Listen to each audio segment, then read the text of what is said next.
Halo semuanya, selamat datang kembali di channel saya First Education Medan.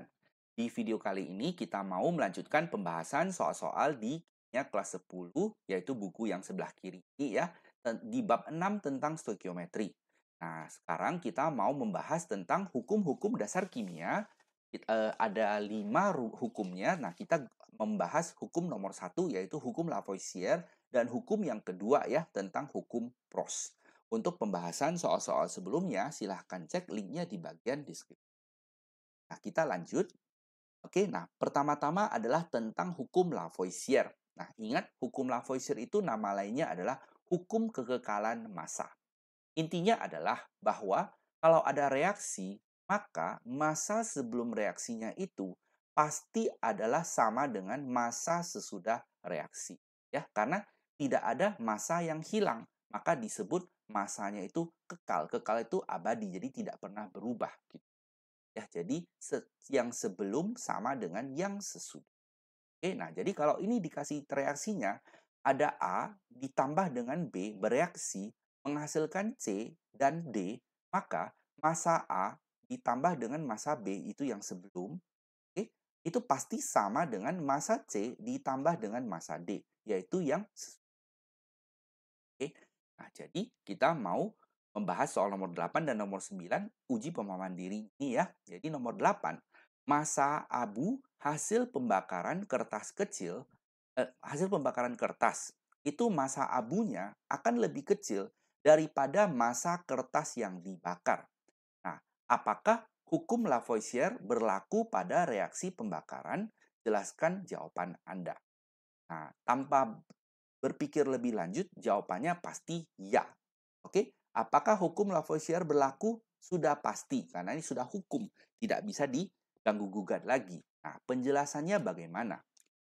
Nah, kalau kalian membakar kertas, ingat, kertas itu adalah karbon. Oke, nah, karbon itu kalau dibakar, eh, dia ada juga komponen hidrogennya, dan mungkin juga ada komponen lainnya. Jadi intinya kertas itu ada C, ada H, dan mungkin yang lainnya. Nah, kalau dibakar itu artinya dia bereaksi dengan O2. Nah, lalu hasilnya pembakarannya itu, yaitu C-nya itu akan bereaksi dengan O2, menghasilkan CO2, ya, dan H-nya ini akan bereaksi dengan O2, menghasilkan H2O. Oke, nah baru sisanya ini abunya mungkin sisa dari C yang tidak habis bereaksi, tidak habis, atau mungkin lagi ada H dan sebagainya. Jadi, kalian bayangkan saja dari sini, C-nya itu sudah sebagian diambil di sini. Dan H-nya sebagian diambil di sini.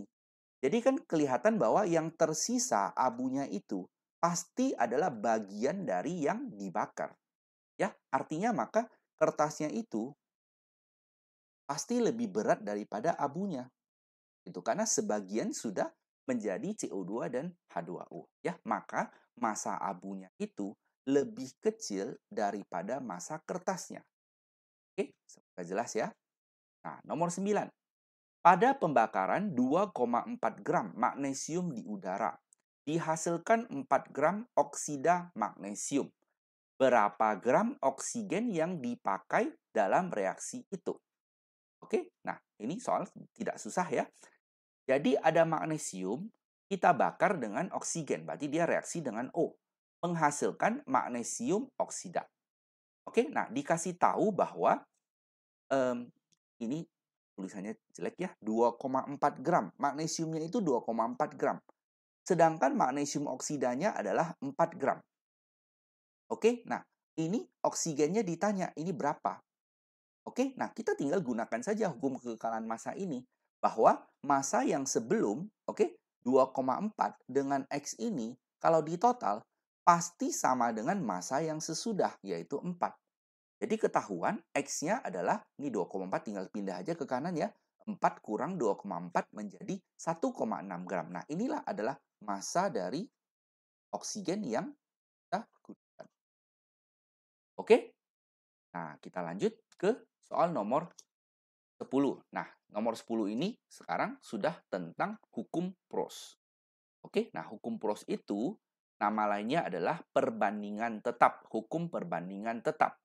Nah, kata-katanya adalah perbandingan dari massa unsur-unsur dalam suatu senyawa adalah sudah tentu dan tetap. Artinya tidak bisa berubah lagi gitu. Yaitu nanti sesuai dengan perbandingan AR-nya. Tapi yang ini kita tidak perlu tahu dulu, itu nanti topik selanjutnya. Jadi intinya adalah perbandingan dari massa unsur-unsur suatu senyawa itu sudah tentu dan tetap.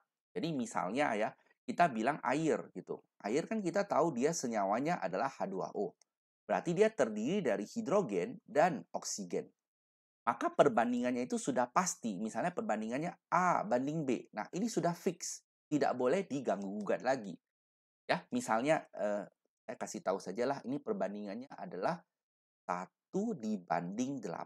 Ya, jadi untuk air, hidrogennya itu adalah 1 bagian dan oksigennya 8 bagian untuk masanya ya. Nah, jadi kalau misalnya nanti ada seseorang bilang, "Ini saya punya air nih."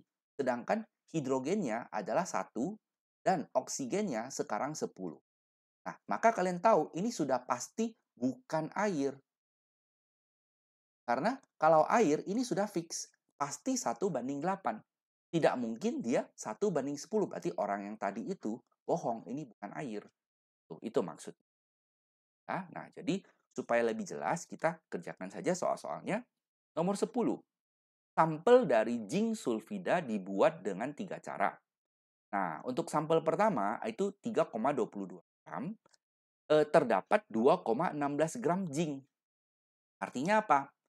Jadi kita punya zinc sulfida, jadi ada ZNS ya. Nah, jadi ada ZNS, kita tahu dari sampel pertama dia masanya 3,22. Sedangkan zincnya itu 2,16. Berarti sulfidanya pasti yang ini dikurang ini ya, karena ini 2 ditambah pasti dapatnya ini. Jadi kita kurangkan saja, dapat sulfidanya 1,06 gram. Oke? Nah, artinya kalau kita bandingkan Zn dengan S-nya, berarti kita bandingkan 2,16 dengan 1,06 ya. Nah, ini cara pembandingannya kita tinggal bagikan aja semuanya kiri dan kanan dengan 1,06. Jadi 2,16 kita bagi dengan 1,06 menjadi 2,04. Sedangkan yang kanan 1,06 kalau dibagi dengan 1,06 berarti jadinya 1. Oke, nah berarti untuk yang senyawa pertama kita sudah tahu Zn banding S-nya 2,04 bagi 1. Kita baca lagi info selanjutnya ya. Untuk sampel yang kedua masanya sekarang 5,38 gram. Nah, ini 5,38 gram. Nah, itu belerangnya adalah 1,77 gram. Berarti kita tahu di sini 1,77. Maka Zn-nya 5,38 kurang 1,77 menjadi 3,16. Nah, lalu ada sampel ketiga. Zinc-nya dikasih tahu 0,93, sedangkan belerangnya dikasih tahu 0,46. Nah, jadi kita ada sampel kedua dan sampel ketiga ya. Nah, kita buat lagi perbandingannya seperti tadi. Berarti 3,61 kita banding dengan 1,77. Nah, lalu kalian nanti bagi aja ini semuanya dengan 1,77. Kalkulator nanti dapatnya 2,04 dibanding 1. Nah, yang ini pun sama. Semuanya nanti dibagi dengan 0,46. Nah, yang depan nanti dapatnya 2,02, yang kanan dapatnya 1. Oke, nah kalian perhatikan ini perbandingannya. Kan angkanya kurang lebih sama ya. Malahan yang pertama dan kedua angkanya sama. 2,04 dibanding 1, 2,04 dibanding 1. Yang ini 2,02 dibanding 1. Mungkin hanya masalah pembulan. Jadi, perbandingannya selalu tetap. Berarti hukum Pros ini berlaku ya. Perbandingannya selalu tetap. Oke, meskipun ada sampelnya 3 macam. Tapi perbandingannya selalu tetap. Maka, apakah data ini memenuhi hukum perbandingan tetap? Jawabannya sudah pasti ya. Oke, kita lanjut ke nomor 11. Nah, caranya sama saja. Dari hasil analisis sampel aluminium oksida, ada 3 sampel ya. Sampel pertama, aluminiumnya 52,9%. Berarti ada aluminium oksida, ada Al dan O ya. Jadi sampel pertama kita tahu Al-nya itu 52,9. Maka O-nya pasti 47,1 karena ini total pasti 100 kan? Total pasti 100. Jadi kalau ini 52,9 kita yang sebelah sini kurangkan aja 100 kurang 52,9, dapatnya ini. Oke, nah sampel yang kedua, aluminiumnya 0,967, sedangkan senyawanya 1,828. Maka yang O-nya berapa? Tinggal kurangkan saja dua ini. Oke, hasilnya dapat yang O-nya. Nah, sampel ketiga, aluminiumnya 1,424 kita taruh di sini, dan oksigennya 1,267 kita taruh di sini. Oke, nah pertanyaannya sama lagi. Apakah data ini mendukung hukum perbandingan tetap? Oke, nah kita bandingkan saja. Untuk yang pertama, 52,9 dibanding 47,1.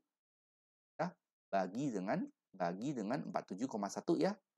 Nah, hasilnya 1,12 dibanding 1. Nah, untuk yang kedua, berarti kita ambil 0,967 dibanding 0,861. Oke, nanti dapatnya 1,12 banding 1. Yang ketiga pun sama. Nanti kalian dapat 1,12 banding 1. Nah, lihat nih perbandingannya. Sama ya, perbandingannya tetap. Berarti jawabannya sudah pasti ya. Oke, karena ini sudah hukum, sudah pasti benar. Ya, kita harus tahu saja cara pengertian. Nah, soal nomor 12, perbandingan massa karbon C terhadap oksigen di dalam karbon dioksida CO2 adalah 3:8. Jadi sekarang kita sudah tahu ya, ada C kalau ketemu dengan O, dia akan menghasilkan CO2, perbandingannya 3:8. Oke, nah maka yang CO2-nya 11, karena kita tahu ya ini tambah ini hasilnya kan pasti ini. Oke, nah sekarang yang A, soalnya adalah tentukanlah massa karbon dioksida yang dapat dihasilkan apabila direaksikan. Soal A, 6 gram karbon dengan 16 gram oksigen. Oke, nah jadi ini tipe soalnya berbeda. Kita dikasih tahu perbandingannya dan juga dikasih tahu masanya. Oke, nah jadi ingat kalau dikasih tahu massa dari dua zat awal, ya, maka kita harus menggunakan sesuatu yang namanya MBS, ya. Mula-mula, ya, M ini adalah mula-mula. Terus nanti B itu adalah bereaksi.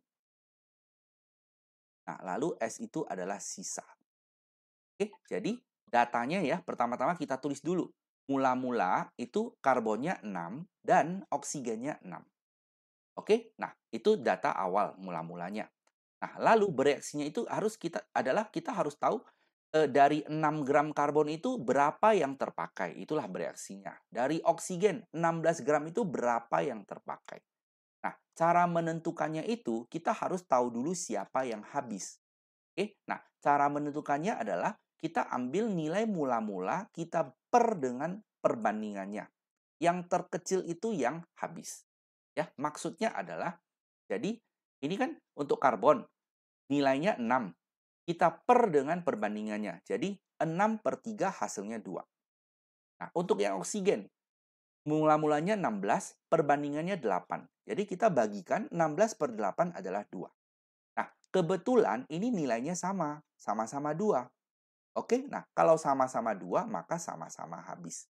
Jadi kalian bayangkan saja misalnya kita mau membuat kue, ada tepung dan ada telur gitu. Tepung dan telur.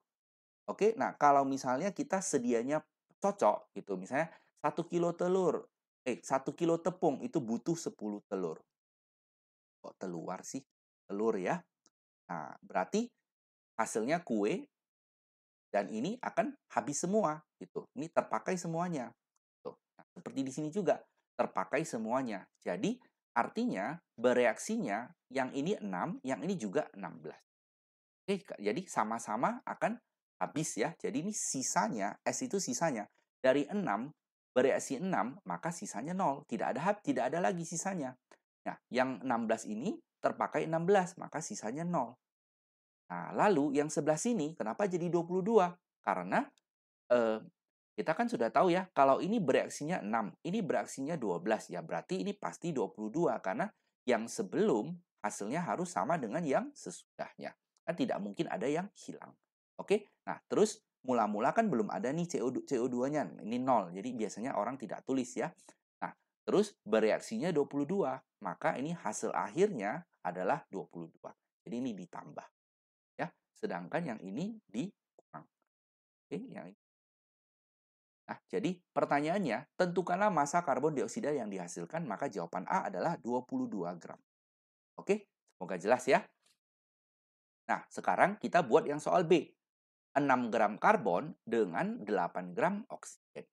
Oke, nah jadi sekarang mula-mulanya karbonnya 6 gram, tapi oksigennya yang tadi 16, sekarang tersisa 8. Ya, jadi secara logika aja, karena sekarang oksigennya berkurang, maka artinya pasti ada yang tidak habis, ada yang bersisa. Oke? Nah, jadi secara logika aja pasti ininya habis karena ini kan dikurangi, maka ini pasti akan habis dan ini akan sisa. Oke? Nah, tapi kalau kita mau menggunakan ketentuan yang tadi saya bilang ya, cara menentukan yang habis siapa, maka kita cek. Ini 6, kita per dengan koefisiennya, 6/3 adalah 2. Sedangkan 8 kita per dengan koefisiennya, 8/8 adalah 1. Nah, yang kecil siapa? Yang kecil adalah 1. Berarti pasti oksigennya yang habis. Oke? Artinya apa? Artinya di bagian bereaksi, ini O-nya, maksud saya, yang bagian O kita langsung tulis 8 gram. Oke? Nah, sedangkan yang bagian karbon ini kenapa bisa 3/8? Nah, ini ketentuannya. Kalau kita sudah tahu salah satunya habis, ya, maka untuk mencari bereaksi yang lainnya, ya, ketentuannya ini. Kita gunakan yang ditanya per yang diketahui kali yang diketahui. Ya, jadi ini perbandingan yang ditanya adalah 3 ya, karena kita mau cari yang C ya, 3 per perbandingan yang diketahui adalah 8, jadi kita tulis 3/8 kali massa yang diketahui. Berarti ini massa yang habis, oke? Nah, habisnya kan 8. Jadi kita tulis 3/8 kali 8, hasilnya adalah 3. Oke, artinya apa? Artinya untuk karbonnya meskipun tersedia 6, yang bereaksi hanya 3. Oke, jadi eh, karbonnya ada bersisa 6 kurang 3, yaitu sisanya 3. Sedangkan oksigennya yang mula-mula 8 udah habis, tidak ada lagi sisa. Oke, nah CO2 yang terjadi berapa? Oke, nah kita bisa gunakan rumus ini. Berarti perbandingannya 11 per 8 ya, 11 yang ditanya, 8 yang diketahui kali yang diketahui. Jadi 11/8 kali 8 hasilnya 11. Atau kalian boleh aja ambil ini, 3 dan 8-nya kita jumlahkan, yaitu 11 gram. Oke, maka jawaban nomor B adalah 11 gram ya. Ini yang ditanya, tidak ditanya ini. Oke, semoga penjelasannya jelas ya. Untuk sistem MBS ini itu saja, tidak susah ya. Jadi kalau diketahui sebelah kiri 2 macam zat diketahui, maka kita harus MBS dan kita harus tahu siapa yang habis ya, dan kemudian dari yang habis itu kita bisa cari yang lainnya gunakan ketentuan ini. Yang ditanya per diketahui kali yang diketahui. Oke, nah soal A dan soal nomor B demikian. Kita lanjut soal nomor C ya. Caranya sama lagi. Jadi ada C banding O, 3/8, otomatis CO2-nya 11, kemudian ketentuan yang habis ini, dan ketentuan yang bereaksi.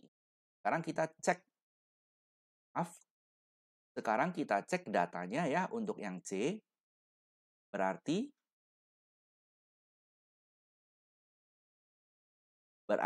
ini ada 3 gram, dan yang ini ada 10 gram. Nah, baru kita cek yang habis. Berarti 3/3, 1. 10/8, 1 koma. Berarti ini yang habis karena ini lebih kecil. Jadi kita langsung tulis saja di sini 3. Nah, yang ini berapa? Berarti 8/3 dikali 3. Ya, 8. Otomatis ini 3 tambah 8. Karena ini ya, 3 tambah 8, yaitu, maka jawaban akhir ini.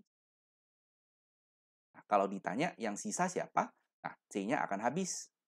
Sisanya adalah oksigen, yaitu mula-mula ada 10, bereaksi hanya 8, sehingga tersisa 2 gram. Kalau yang D, mula-mulanya karbonnya 6 gram, sedangkan oksigennya 10. Berarti bereaksinya siapa yang habis? Nah, 6 dibagi 3 adalah 2. 10 dibagi 8, 1 koma. 10-nya yang habis.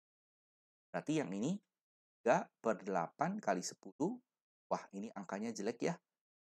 Jadinya 4, 5, 15/4. Nah, berarti ini bereaksinya 15/4 tambah 10. Ini kan 3,75 ya. 13,75, maka hasilkan 13,7 gram. Oke. Nah, kalau ditanya sisanya siapa? Nah, ini 6 kita kurangi dengan 3,75, berarti tersisa C2,25 ya. Sedangkan O-nya habis. Nah, kita lanjut ke soal nomor 13. Caranya sama lagi. Sebanyak 4 gram tembaga bereaksi dengan 2 gram belerang membentuk tembaga sulfida. Berarti ada Cu dan S menghasilkan CuS. Cu-nya 4 gram, sulfidanya 2 gram, maka CuS-nya pasti 6 gram. 4 tambah 2, 6. Nah, kita bandingkan ya. Kita semua bagi 2 supaya perbandingannya sederhana. 2 banding 1 banding 3. Oke, jadi dari data kalimat pertama ini kita sudah tahu perbandingannya 2 banding 1 banding 3. Nah, sekarang dikasih tahu, ditanya berapa gram tembaga sulfida yang terbentuk jika direaksikan 10 gram tembaga dengan 10 gram belerang. Jadi kita MBS ya, tembaganya 10, belerangnya juga 10. Oke, nah kita cek yang habis siapa. Nah, 10 bagi 4 hasilnya, oh salah, kita bagi dengan 10 bagi 2 hasilnya 5. 10 bagi 1 hasilnya 10. Nah, berarti 5-nya yang kecil. Berarti Cu-nya habis. Berarti bereaksi 10 Cu, sedangkan sulfidanya berarti 1/2 ya, yang ditanya diketahui kali yang diketahui. 1/2 kali 10. Berarti ini bereaksinya 5. Nah, berarti yang ini 3/2 kali 10. Oke, ditanya diketahui kali diketahui. 3/2 kali 10 adalah 15. Atau kalian boleh juga jumlahkan ini. 10 dan 5 menjadi 15. Oke, nah ditanya kan tembaga sulfidanya ya. Berarti sisanya ini selesai. Tembaga sulfidanya 15 gram. Itu yang ditanya. Nah, tapi kalau kalian mau tahu yang siapa yang bersisa? Nah, Cu-nya habis, sedangkan sulfidanya mula-mula 10, bereaksi 5, maka sulfidanya tersisa 5 gram. Oke? Demikianlah pembahasan soal-soal uji pemahaman diri sampai dengan nomor 13 ini ya, yaitu hukum Lavoisier dan sekaligus hukum Prost. Oke, nah kalau ada yang kurang jelas, tuliskan saja pertanyaan kalian di bagian komentar, akan saya jawab secepatnya.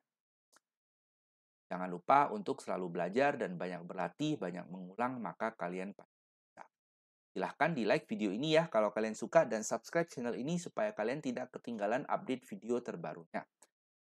Terima kasih banyak sudah menonton dan sampai jumpa. Bye-bye.